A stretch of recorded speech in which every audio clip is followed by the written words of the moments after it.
Queridos irmãos, a paz do Senhor Jesus, que Deus te abençoe ricamente, você e a sua família, a classe da escola dominical onde você participa, onde você leciona também. Seja bem-vindo ao canal do pastor Edivaldo Bueno, e é uma alegria poder mais uma vez nos dirigir a você. Nós estamos aprendendo a lição de adultos, onde nós estamos falando sobre o tabernáculo, símbolos da obra redentora de Cristo. E hoje nós vamos estar falando aí na lição de número 7, o lugar santo.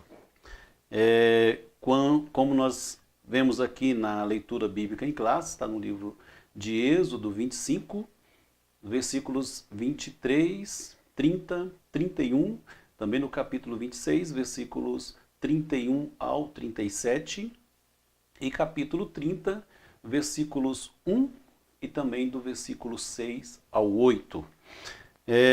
Nós vemos aí nessa leitura as ordenanças de Deus acerca do lugar santo, tá? E também dos utensílios que ali haveria. Então nós vamos estar vendo hoje o texto áureo desta lição, no capítulo de número 9, versículo 2, diz: porque um tabernáculo estava preparado, o primeiro em que havia o candeeiro e a mesa e os pães da proposição, ao que se chama o santuário. Tá? Então, na Bíblia, os irmãos vão ver, quando fala do lugar santo, também é chamado de santuário. Tá? É onde estava esses 3 itens que nós estaremos vendo também na lição de hoje, tá? Que é o candeeiro, ou castiçal de ouro, tá? O candelabro, e também a mesa dos pães da proposição e o altar do incenso. Nós estaremos vendo também sobre isso, e esses itens ficavam no lugar santo. Então, para que, como diz aí no primeiro tópico, o lugar santo, local de serviço e comunhão com Deus. Que lugar é esse? Então eu trouxe aqui para vocês, para que os irmãos possam estar inteirados aí, concernente a isso. Nós estamos aprendendo aí, desde da primeira lição, né, para vocês verem aí. Então na primeira lição, um lugar da habitação de Deus. Então, aí vocês estão vendo aí todas as tribos reunidas, e também vocês estão vendo no centro aí, onde estava o tabernáculo. Tá? Então, aqui nesse local, tá? Os irmãos estão vendo aqui na primeira lição, desde a primeira lição nós estamos aprendemos sobre o local da habitação de Deus, onde Deus se faz presente, habita no meio do povo. Esse é o tabernáculo, né? Depois, na segunda lição, aprendemos sobre os artesãos do tabernáculo, os homens que Deus usou para fazê-lo, para construí-lo. Então, na terceira lição, nós estamos entrando no tabernáculo. Então, a partir da terceira lição, nós começamos a entrar. Então, nós vemos aí sobre o pátio do tabernáculo, tá? Na terceira lição, ok? Esse pátio aqui do tabernáculo. E na quarta lição, nós começamos a ver sobre os itens. Aqui está o altar do holocausto, certo? Que está na quarta lição. E aqui está a pia de bronze, que está na quinta lição, ok? Então hoje nós vamos estar vendo o que está aqui dentro, tá? Aqui dentro. Então, ainda para os irmãos entenderem, aqui está aquela parte que eu mostrei, ok? Então na sexta lição nós vemos aqui sobre as cortinas, todos esses tecidos que foram usados, a simbologia dos mesmos, tanto dos tecidos quanto também das cores desses tecidos, tá? Está na sexta lição, ok? E hoje nós estaremos vendo exatamente sobre o que está aí dentro. Então, aqui dentro, nós vemos aqui, este é o local chamado de santuário, o lugar santo.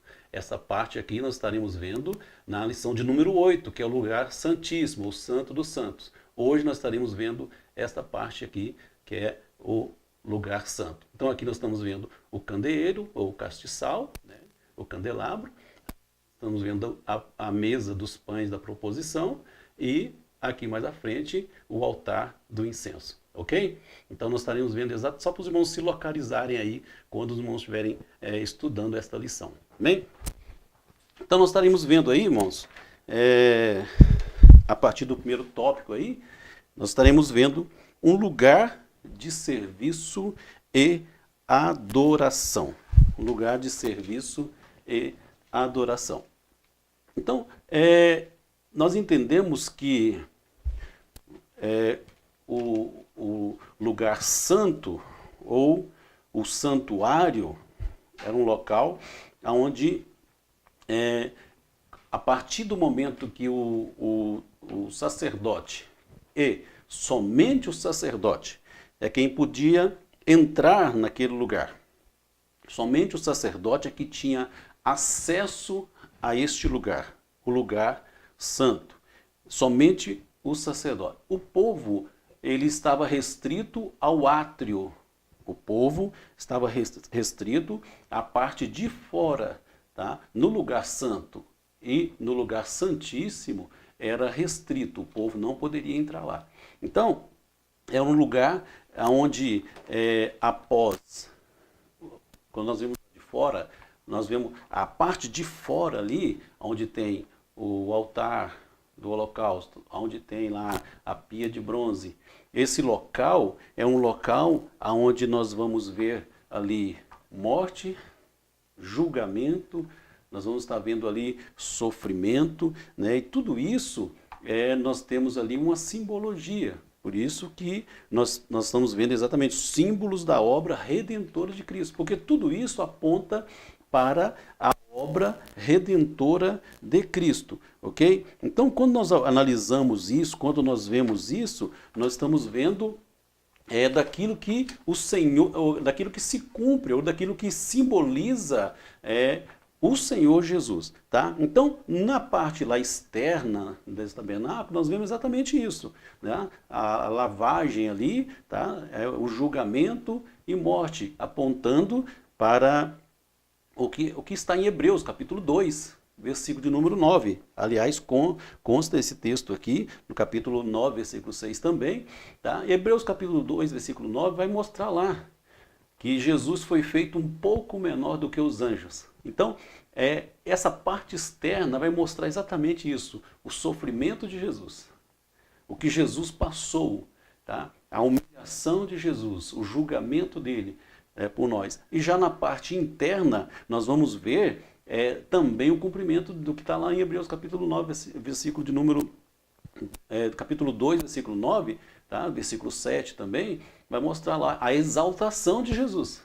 Tá? Deus o exaltou soberanamente. Então, na parte interna, que é o que nós estaremos vendo hoje, o lugar santo, nós vemos já vida, nós vemos lá alimento nos pães da proposição, nós vemos luz, que é o candeeiro, tá? E nós vemos o incenso aromático ali, que sobe de forma que agrada a Deus. Então, nós vemos ali o Senhor Jesus exaltado soberanamente, coroado de glória, conforme Hebreus capítulo 2, versículo de número 7, ok? Então, qual é o propósito do lugar santo? Tinha, assim como principal função, o local onde o sacerdote ministrava o sacrifício pelas diversas espécies de pecados cometidos pelo povo israelita.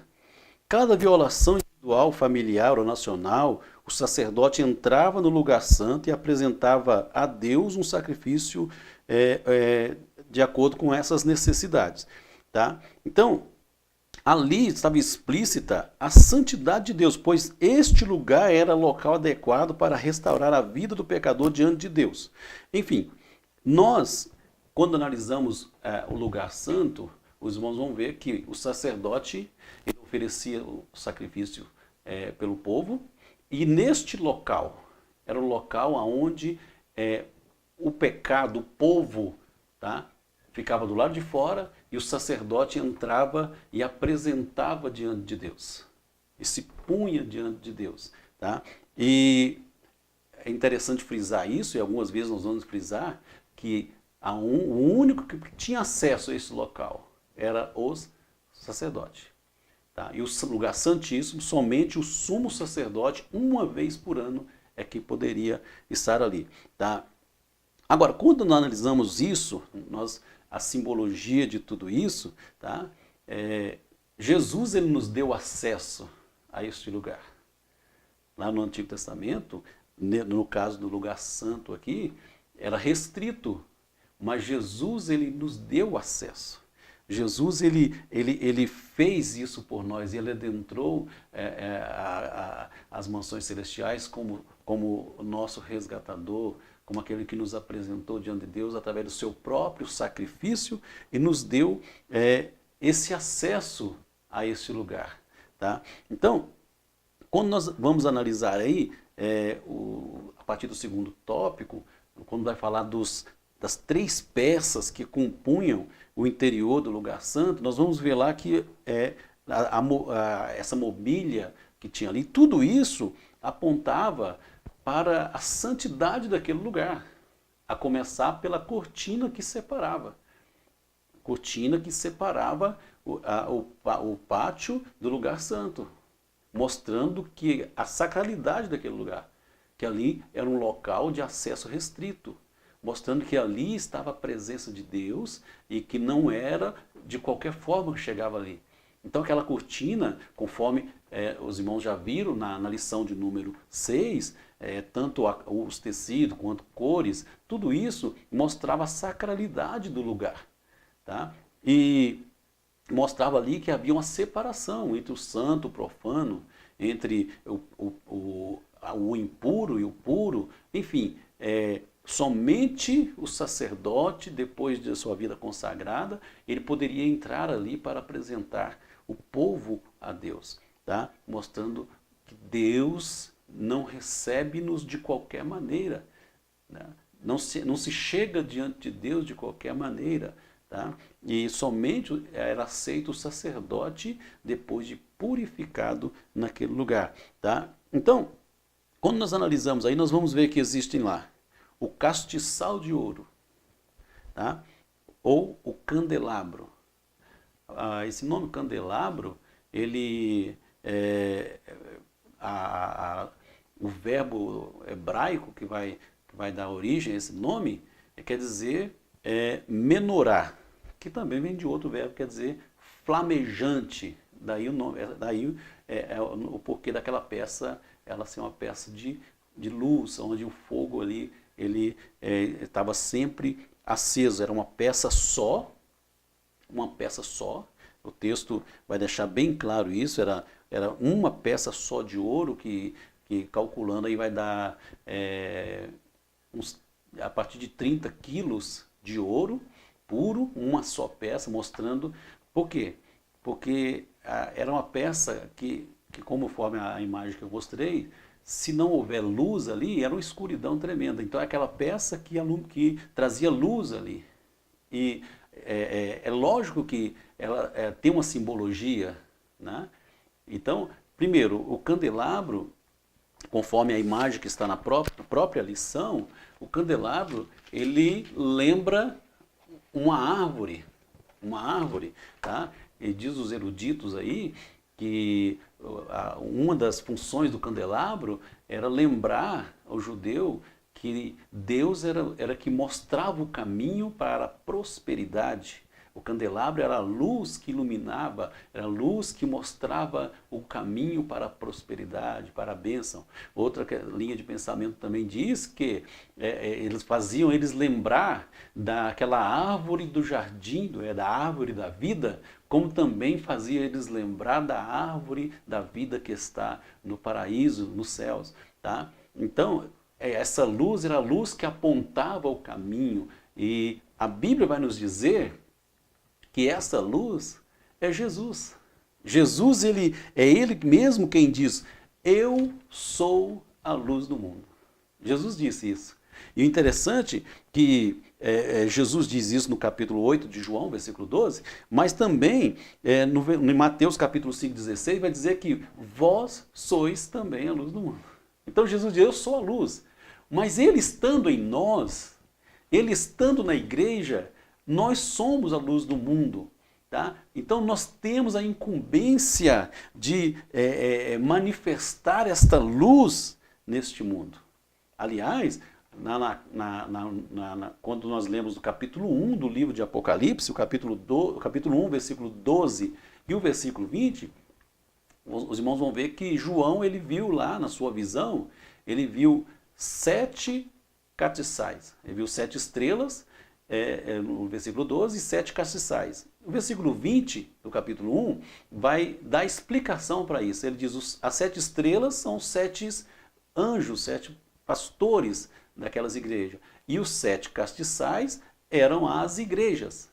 Tá? Então, essa luz aqui também, ela mostra a função da igreja. Nós como igreja, nós como sacerdócio real, nós exercemos também, nós temos essa função de ser luz nesse mundo de trevas. Tá? E nós somos luz se tivermos Jesus em nossas vidas. Sem Jesus nós não somos luz. Sem Jesus a igreja está apagada. Então, esse candelabro, ele apontava de forma clara para a pessoa de Jesus como a luz do mundo, tá? Mas também implica na nossa responsabilidade como igreja, tá? Na função de alumiar o mundo, de exercer a nossa função de pregar o evangelho a esse mundo de trevas. Tá? É interessante também lembrarmos aqui que tudo isso que está aqui, essa simbologia, tá? Êxodo capítulo 25, versículo 9, vai falar que Moisés recebeu um modelo. Deus diz, conforme eu te mostrei. Então tudo isso, no caso aqui, essas peças, tudo isso foi mostrado, uma invenção da cabeça. Embora eles receberam sabedoria para construir aqueles artesãos, e eles fizeram conforme o modelo que Deus tinha mostrado para Moisés. Deus havia mostrado esses símbolos para Moisés. É por isso que Êxodo 25, versículo 9 diz, conforme o modelo que te mostrei no monte. Tá? No capítulo 25, versículo 40, vai repetir novamente isso. O modelo que te mostrei. Tá? Atos, no discurso de Estevão, versículo 44, Estevão vai dizer exatamente isso. Moisés viu esse modelo. As peças foram feitas conforme o modelo que Deus mostrou ele no monte. Hebreus capítulo 8, versículo 5, vai dizer também o modelo que Moisés recebeu no monte. Então, não foi nada da mente, foi dado por Deus. Deus mostrou como é que deveria ser feito. Por quê? Porque tudo isso tinha uma simbologia. E isso é que nós estamos aprendendo aqui hoje. Tá? Então, vai mostrar lá também sobre a mesa com os pães da proposição. Era uma mesa de aproximadamente aí 1 metro de comprimento, 75 de altura, tá? Por aproximadamente 50 centímetros de largura. Essa era a mesa com os pães da proposição. Eram 12 pães que eram postos, tá? Colocados lá. Alguns pensadores dizem que esses pães eram trocados diariamente. Porém, conforme o texto de Levítico, capítulo 24, os irmãos vão ver que esses pães eram trocados aos sábados.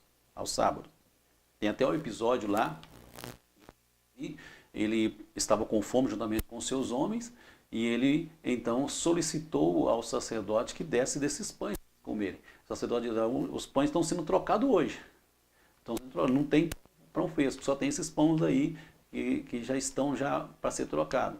Então Davi comeu de forma, foi uma exceção mesmo, por permissão de Deus, embora parecia um ato de desobediência, mas foi um ato de extrema exceção e com permissão de Deus. Tá?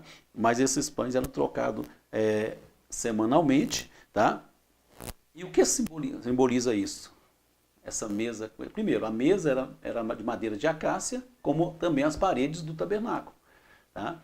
E a madeira de acácia, que representa a humanidade de Jesus, tá? Revestida de ouro, representando aí que a natureza, tanto humana quanto divina de Jesus.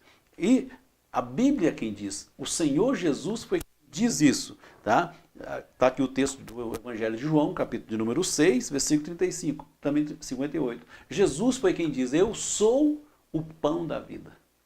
O pão da vida. Quando os judeus, eles olhavam para o sacerdote olhava para aqueles pães, eles lembravam, primeiro, aqueles pães eram sustento para que eles pudessem exercer o seu ministério de forma saudável. Só eles poderiam comer daqueles pães. Tá? É daí que talvez venha aquela expressão que comer do altar. Entendeu? Mas então eles tinham o direito de comer do altar. Deus é quem deu esse direito a eles. Ok? Então, outra questão importante. Toda vez que eles olhavam para os pães, eles lembravam que Deus sustenta. Deus é o Deus que proporciona, que dá o pão. Porque o pão ali também simboliza alimento. Em vários textos bíblicos, irmãos vão ver que o pão, quando falava do pão, falava de alimento, falava de porção diária.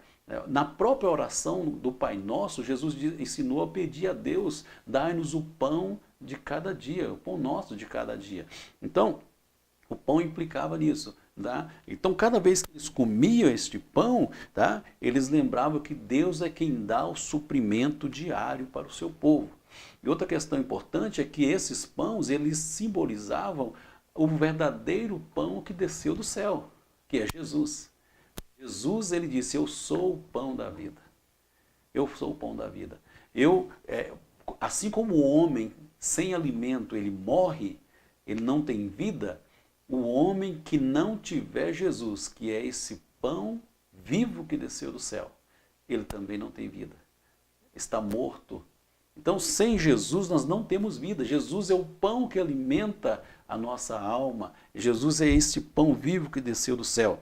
Tá? Então, o próprio Senhor Jesus, ele quem disse isso. Paulo, quando escreve, nossa Bíblia vai mostrar lá a leitura clássica, né, que nós lemos em toda a Santa Ceia, 1 Coríntios capítulo 11, versículos 23 a seguir, vai falar da leitura da Santa Ceia. Paulo diz, o que eu recebi, isso também vos ensinei, que o Senhor Jesus, na noite que foi traído, tomou o pão e, tendo dado graça, o partiu e disse, tomai e comei, isto é o meu corpo que é partido por vós. Então, aqueles pães de forma clara, eles simbolizavam o próprio Cristo, o próprio Senhor Jesus, que é o pão da vida, tá? O pão da vida que sustenta todos.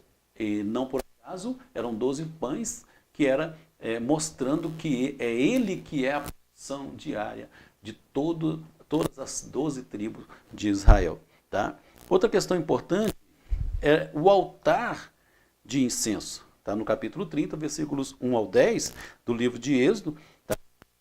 Esse altar de incenso aí, tá? O incenso na Bíblia, em vários textos da Bíblia, tá? Ele vai mostrar a figura da oração. Tá? Tem um texto de Salmos, capítulo 14, versículo 1 e 2, Lucas, capítulo 1, versículo 10, Apocalipse, capítulo 5, versículo 8, e também no capítulo 8, versículo 3. Em vários textos bíblicos, aí, e inclusive aqui citados, nós vamos ver que o incenso, ele simboliza isso. Ele está ligado à oração. E Jesus, ele mostrou isso para nós. Tá? O quanto aliás, a Bíblia vai mostrá-lo como mediador. Ele quem liga o homem a Deus. A Bíblia diz que os vossos pecados é que faz separação entre vós e o vosso Deus. Mas aí quando nós olhamos lá no Novo Testamento, nós vamos ver que, por exemplo, um texto muito conhecido, Romanos capítulo 3 e 23, e também no capítulo 6, versículo 23. Então esses textos vão dizer lá, todos pecaram e destituídos estão da glória de Deus. Tá? Aí vai dizer que o salário do pecado é a morte. Mas vai dizer, mas o dom gratuito de Deus é a vida eterna em Cristo Jesus. O capítulo 5, versículo de 1 vai dizer, sendo, pois, justificado pela fé, temos paz com Deus, por nosso Senhor Jesus Cristo. Então, nós estávamos mortos em nossas ofensas, nós estávamos separados de Deus, nós estávamos sentenciados, todos pecaram e destituídos estão da glória de Deus. Diz que o salário do pecado é a morte, mas o dom gratuito. Então Jesus, ele pegou o homem sentenciado, Jesus pegou o homem condenado à morte e ele então nos ligou, nos levou a Deus novamente. E por isso ele é o mediador. Jesus, é por isso que ele mesmo, no capítulo 14 de João, ele diz, eu sou o caminho.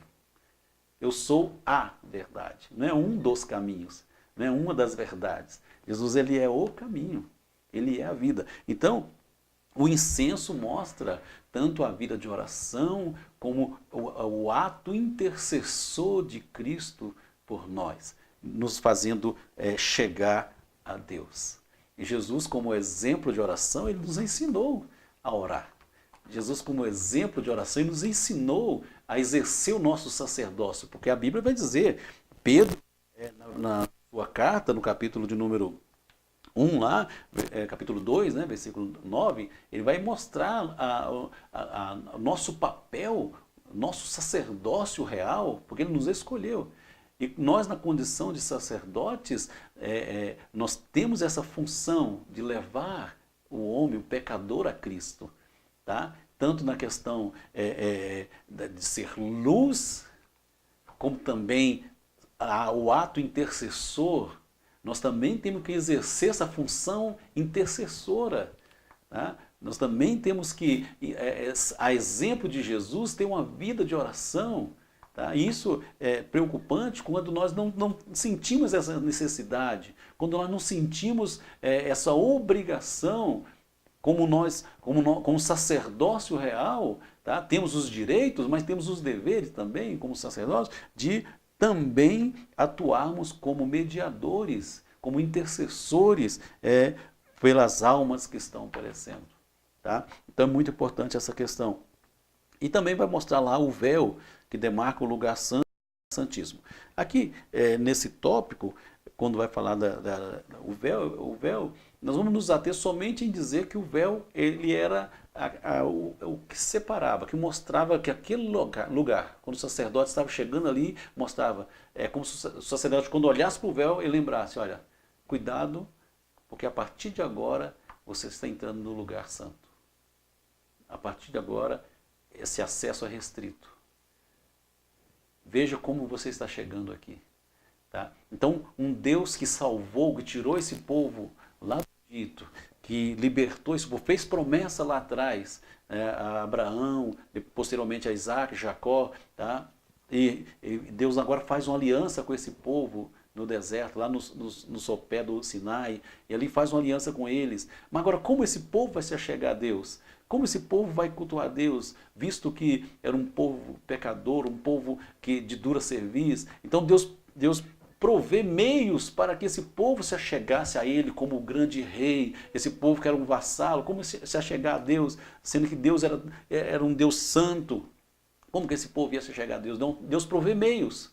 E aqui nós vemos um meio desse povo se achegar a Deus. Tá? Então esse povo precisava se purificar e precisava de ter representantes que chegassem diante de Deus para apresentá-los, mediadores. E quando esses mesmos mediadores, quando eles chegavam nesse véu, eles precisavam lembrar, você está entrando no lugar santo. Há uma sacralidade, há uma santidade neste lugar. E você precisa tomar os devidos cuidados. Então o véu, ele mostrava isso. As demais coisas nós já aprendemos na lição de número 6, os irmãos já viram isso na lição de número 6. E depois nós vemos o que há um segundo véu, que é o que demarcava o limite entre o lugar santo do lugar santíssimo. Lugar santo do lugar santíssimo. Esse segundo véu mostrava ali. Então, quando o sacerdote ele estava dentro do lugar santo, e o sumo sacerdote, quando ele entraria no lugar santíssimo, que é uma vez por ano, a cada ano ele entrava ali, então esse segundo véu, ele mostrava que existia um propósito redentor, remidor, tá? Um propósito remidor nesse lugar sagrado. Tá? Quando ele ia apresentar a nação diante de Deus. Então o tabernáculo ele tinha esse propósito. Tá? Remir, salvo, quando o sumo sacerdote entrava ali, ele entendia que era esse o propósito. Deus queria redimir o seu povo, Deus queria receber o seu povo. Tá? E tudo isso Nós vemos, quando na carta aos Hebreus, capítulo de número 9, vai mostrar que Jesus ele entrou no tabernáculo celestial. Tá? Jesus ele nos apresentou diante de Deus. Jesus cumpriu tudo isso aqui. Isso aqui apontava para Jesus, mas o sacrifício de Jesus, onde foi superior a esses sacrifícios, o Senhor Jesus, ele, diferente do sumo sacerdote, que uma vez no ano ele precisava também se purificar, apresentar a si mesmo primeiro diante de Deus, para depois o povo. Jesus não, sem pecado, a Bíblia vai dizer que ele, sem pecado, ele apresentou um sacrifício perfeito e único. Então ele adentrou as mansões celestiais, Jesus ele entrou, porque esse tabernáculo, a Bíblia vai dizer que é sombra do modelo que existe no céu. Tá? É por isso que no capítulo 9, versículo de número 2, que eu citei aqui, os irmãos vão ver que é somente o modelo que eles viram. Capítulo 8, versículo 5 de Hebreus.